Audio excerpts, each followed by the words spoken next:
Have you ever wondered why some people grow older with a radiant calm, while others grow restless, bitter, or afraid? It's not time that gives us peace, it's wisdom. And as the years unfold, the Buddhist path reminds us the later chapters of life aren't a decline, they are a sacred awakening.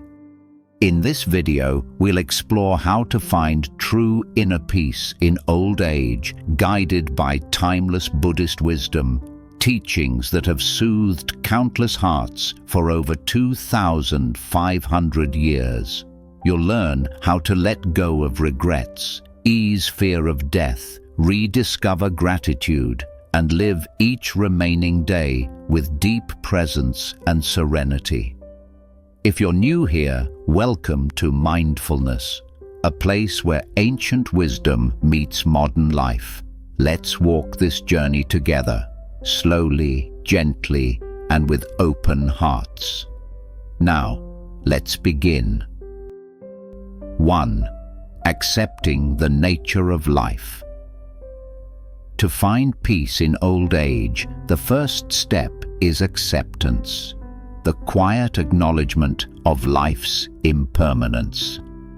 The Buddha once said, "All that arises will also pass away." These words are not meant to sadden us, they are meant to set us free. When we are young, we chase permanence, beauty, success, possessions, recognition. But aging gently reminds us that everything changes. Our bodies, our roles, our memories.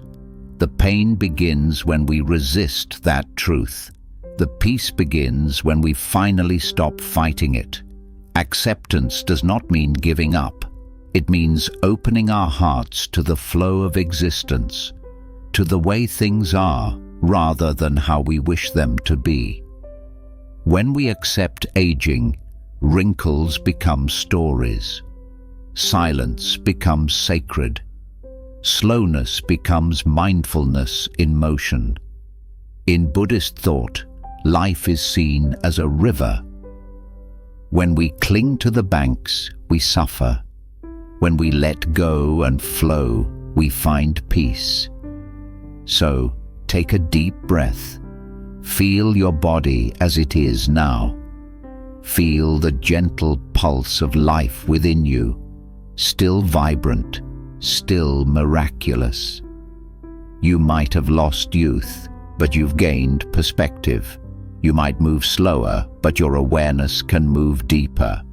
Acceptance allows us to rest in the present moment, where peace truly lives. Old age is not the enemy. It's a teacher, whispering softly that what matters most is not what we own, but the state of our mind.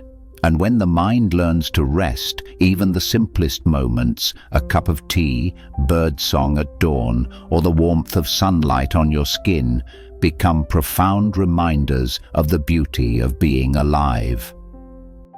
2. Letting go of the past.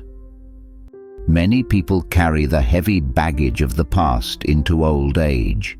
Regrets, mistakes, missed opportunities. But Buddhism teaches that clinging to the past is like carrying fire in your hands. The only way to stop the pain is to release it. We cannot rewrite our stories, but we can transform our relationship with them. Every experience, pleasant or painful, has shaped the wisdom we now hold. So instead of resenting the past, we can bow to it with gratitude. The Buddha often compared life to a dream. When the dream ends, the wise do not mourn the illusions, they awaken. Similarly, as we age, we awaken from the dream of youth, realizing that peace is not found in changing what was, but in embracing what is. Try this reflection. Sit quietly and breathe. Bring to mind a regret, perhaps something you wish you had done differently. See it clearly, without judgment. Then silently say, "I forgive myself. I was learning, just like everyone else." In that forgiveness, a space opens, and within that space, peace begins. The art of letting go is not forgetting, it is remembering with compassion. When we release the weight of guilt, we stand lighter in the present moment. Imagine a tree in autumn. It lets go of its leaves not in despair, but in trust, knowing new life will come again. So too, we can let go with trust. Trust in life's natural cycle. Trust that what we've lost has made space for deeper love and understanding. To find peace in old age, we must become like that autumn tree, beautiful in release, graceful in change, and wise enough to know that letting go is not the end, but a beginning. 3. Living in the present moment. In the quiet rhythm of old age, time begins to reveal its true nature. The days may seem slower, the body less eager, but hidden within this slowing lies a profound opportunity, the chance to truly live in the present moment. The Buddha once said, "Do not dwell in the past, do not dream of the future, concentrate the mind on the present moment." These words hold the secret to peace, because the past is gone, like a footprint washed away by the tide, and the future is still a wave waiting to rise. Only the present is real. Only here can peace be found. When we are young, the mind rushes forward, chasing plans, goals, desires. But as we age, life invites us to return to simplicity. The slowing of the body becomes an invitation to awaken to the moment. What once felt like limitation now becomes a teacher, guiding us to awareness. Mindfulness is the art of being fully awake in ordinary life. It's not something to add to your schedule, it's something to bring into whatever you're already doing. When you drink a cup of tea, notice its warmth. Feel the texture of the cup, the steam rising, the scent of the leaves. When you walk, feel the ground beneath your feet, the air against your skin. When you breathe, recognize the quiet miracle that has sustained you since birth. This simple awareness transforms each moment from routine to sacred. You realize that peace doesn't come from doing more. It comes from being here, fully. Many elders say they wish they could turn back time, but mindfulness shows us a truth more beautiful. We can slow down time by being deeply present. When you watch the sunset, listen to the rain, or sit in silence, the world expands, and so does your heart. Old age in this light is not a decline but a deepening. You have gathered decades of memories, experiences, and lessons, all of which can now be distilled into wisdom. And wisdom flourishes only in presence. The mind often tries to wander, to replay what was lost, or to worry about what may come. But remember, the only moment you can breathe, think, and love is now. Each time you catch your thoughts drifting, gently return to the breath. No force, no frustration, just return softly. This returning again and again is the essence of practice.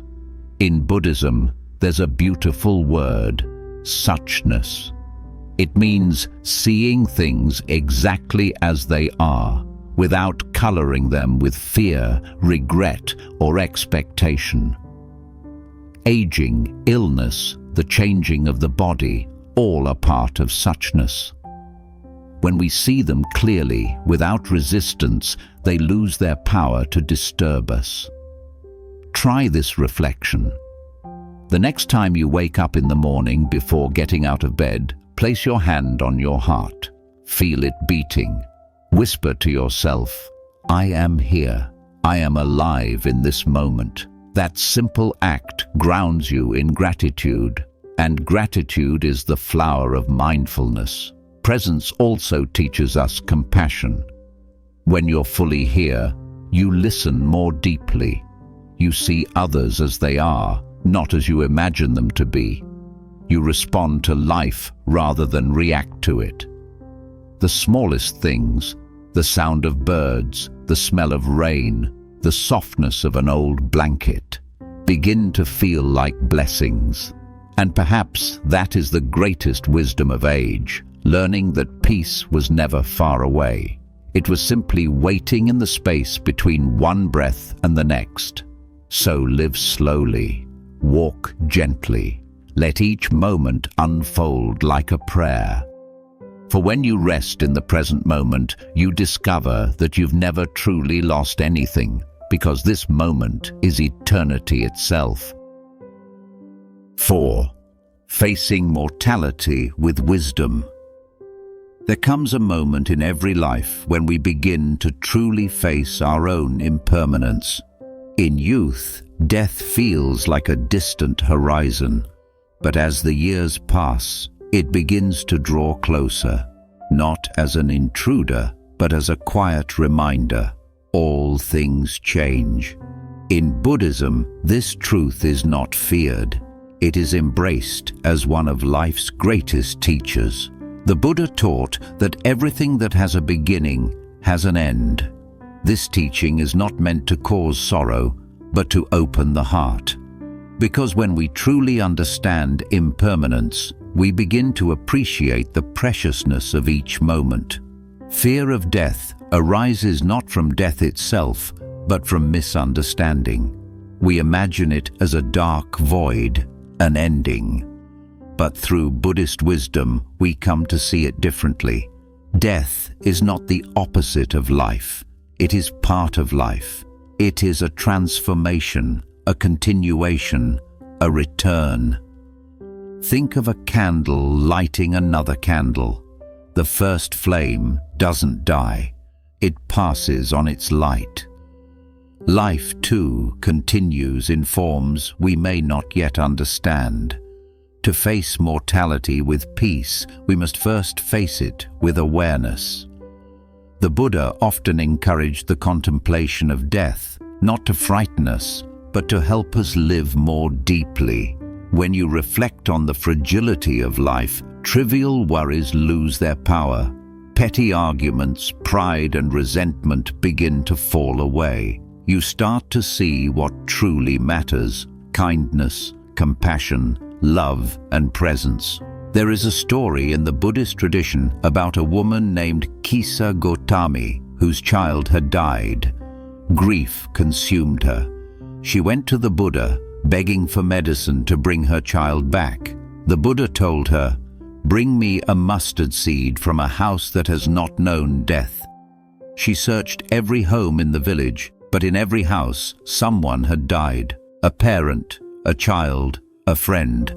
At last, she understood the Buddha's teaching. Death is universal.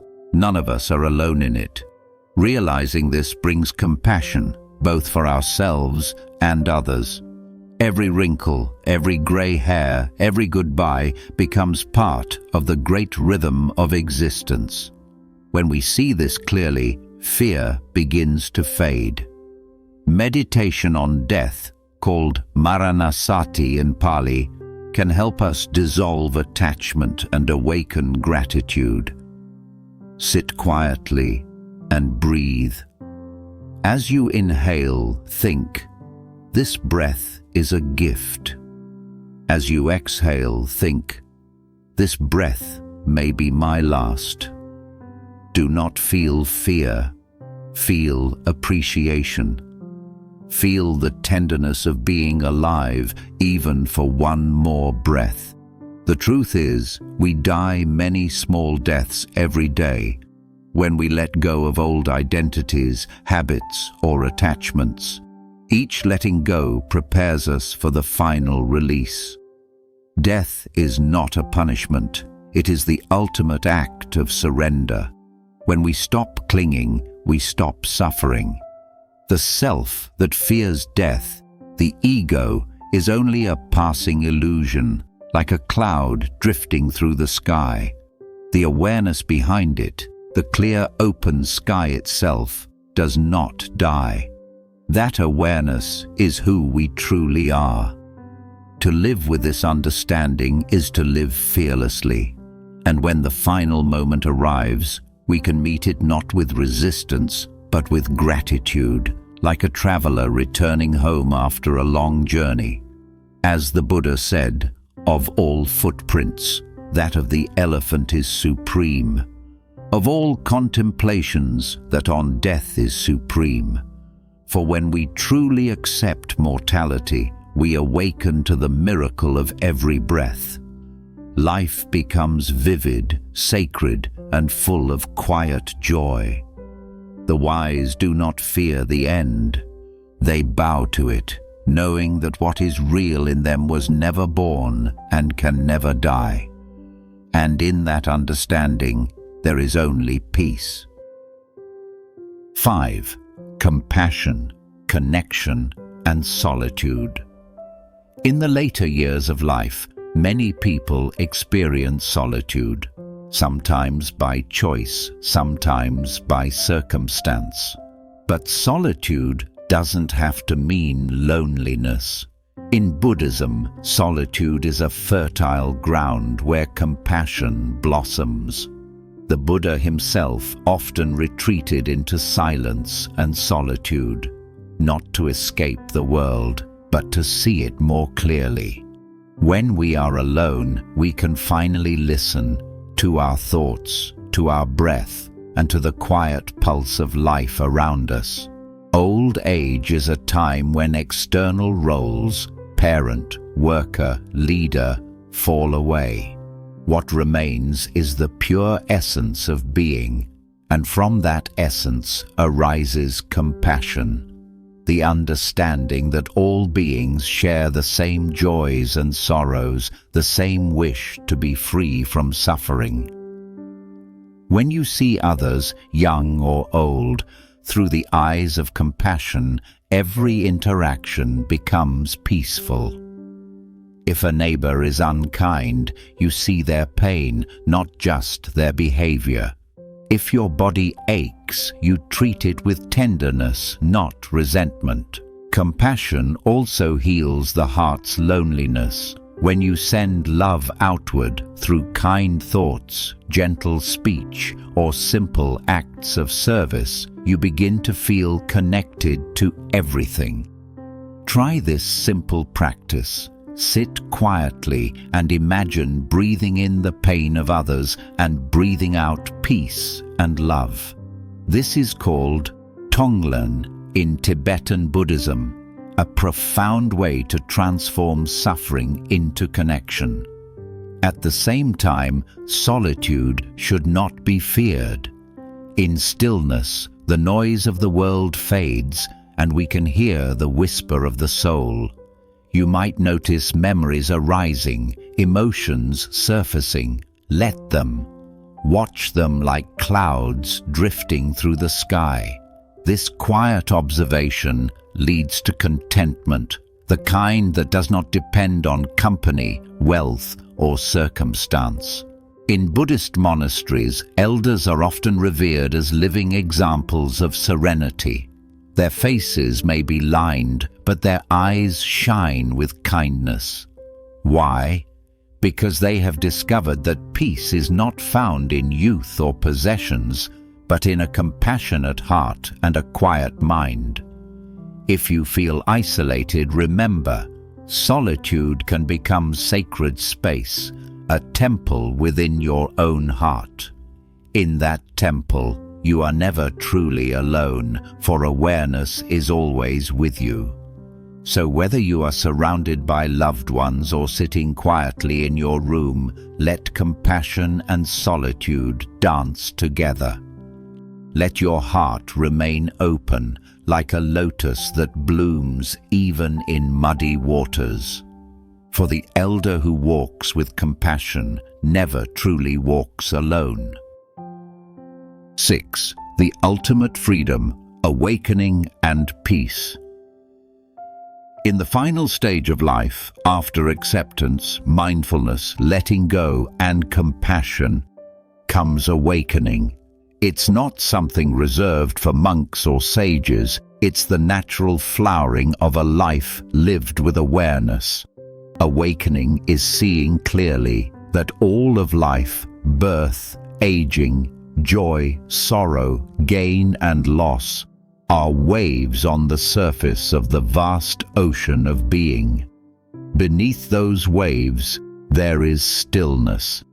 That stillness is your true nature. When you discover this, fear dissolves. You no longer resist life, and you no longer resist death. You see everything as part of the same sacred dance. In Buddhism, this realization is called nirvana, not a place, but a state of mind free from craving, aversion, and illusion. It is a state of unshakable peace. You don't have to retreat to a mountain cave to touch nirvana. You can touch it right now, in the gentle rhythm of your breath, in the silence between thoughts, in the awareness that observes without judgment. Many people spend their whole lives seeking happiness outside themselves. But the truth is, the peace we seek has been within us from the beginning. It was there when we were children, and it is still there now, beneath all the layers of thought and emotion. When we stop searching, we find that we have already arrived. The awakened heart lives in equanimity, a calm acceptance of the ever-changing nature of life. Joy and sorrow, gain and loss, birth and death, all are seen as waves rising and falling on the same ocean of awareness. When we recognize ourselves as that ocean, we stop fearing the waves. This is true freedom, not freedom from aging or death, but freedom from resisting them, freedom from the endless if-only of the mind, freedom from the false belief that something is missing. Imagine the final years of your life lived with such awareness, where each breath is received with gratitude, each day accepted as a gift, and each ending seen as part of a greater harmony. You no longer ask, "Why is this happening to me?" Instead, you whisper, "Thank you for allowing me to see." That gratitude is awakening in motion, the flowering of wisdom through the soil of acceptance. In this final stage of life, the ultimate practice is surrender, not as defeat, but as trust. Trust that life has always been guiding you home. Trust that everything has unfolded exactly as it needed to. Trust that peace was never something to reach for, but something to remember. When this understanding deepens, even death loses its name. There is only transformation, only returning, like a wave merging back into the sea. And in that merging, in that infinite stillness, the soul finally smiles and says, "I was never apart. I was always whole. I was always free." As we've seen through the lens of Buddhist wisdom, inner peace in old age is not a mystery. It is a practice. It begins with acceptance, grows with mindfulness, deepens through compassion, and blossoms into awakening. Each day, each breath can become a sacred meditation on life itself. So, as you walk your path, whether you are in your 60s, 70s, or beyond, remember, the journey is not over. It is unfolding beautifully, moment by moment. Thank you for joining us today on Mindfulness. If this message resonated with you, please subscribe, so we can continue sharing gentle wisdom and meditations to bring peace into your daily life. May you be well, may you be peaceful, may you be free, and may your heart in every season of life rest in the timeless stillness of now.